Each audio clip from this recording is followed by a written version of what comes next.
In the last 7 days I've been busy cleaning all the paint off of the components of all the doors, so I didn't video it because that's already been shown. But what I have done is I've measured some of the components, and this might be handy for someone who wants to remanufacture these parts in the future. I'm Steve and welcome to my channel.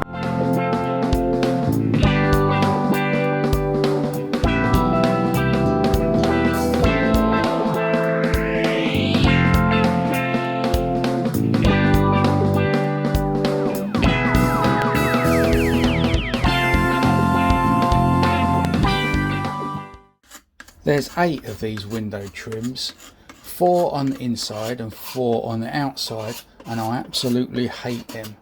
But I finally got all the paint off and sanded back to metal.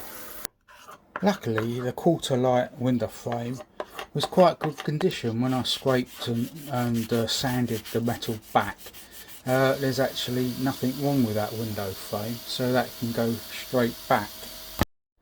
This is the driver's door quarter light window, and I was able to remove the rubber and it was quite good condition, and after I treated the rubber it looks as though I'm gonna be able to put that back, but I haven't got any videos or photos of that, but I will take some and maybe I will post that in a future video sometime. I was looking on eBay and I found a really old quarter light where the inner frame was completely rotten but the outer frame just had surface rust, so it's an ideal thing for me. So after cleaning it, the one on the left is the one from eBay and the one on the right is my one, and as you can see the window latch plate is slightly narrower on my one, so I decided to grind the rivets off, and I got some rivets and I will later on rivet my one on the eBay one. This is the winding mechanism from the driver's side rear door, and now as far as I know the gear has never been disconnected from the rack, so I thought what I'd do was line these 2 holes up here, because that's there for a reason. They don't just put holes for no reason. And I think that one might be for the passenger side because it would be round the other way. So it's fitted in a car vertically like that, and so as I put the handle on, it's pointing 45 degrees towards the front of the car. So I don't know if that is correct or not, but whatever I do, when I fit all 4 of these, I'm going to line this hole up and make sure that the handles are all pointing in the same direction. You know, you can get it so the handle's down here by 1 tooth, or around here, whatever. So if I unwind it, and that's 1 tooth, so now I'll line these holes up again. See, now it's pointing towards the back of the car, or it can be like that. That's not correct. So if I do another tooth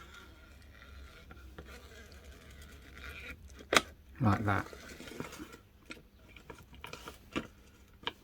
now it's vertical. That might be correct. Depends what it looks like when I get it in the car. One thing I forgot when I made that last clip is that when them holes are lined up, that's not necessarily the closed position of the window, so it needs to be fitted into the car and close the window and then decide how to set the handle. This is the channel that the glass runs in, and the glass is 5mm. So for both front doors you will need 398 centimeters. This is from the driver's door and it's on the lock side of the door. If you want to take note of these dimensions, you will need to pause this video. This is from the passenger front door, and it's the channel that clips onto the bottom of the quarter-light outer frame. This is a non-locking door handle, and this is from the driver's door that has the lock. I'm going to stop this video here before I send everyone to sleep. I will be making a document with more dimensions on it, everything to do with the doors, and this document I will put on my Facebook group, and that is called Steve's Consul group. So if you just search for that on Facebook, it will be on there, and then you can join the group and you'll have access to this information and other things on there as well. So that's the end of this video. Thank you for watching and hope to see you next time.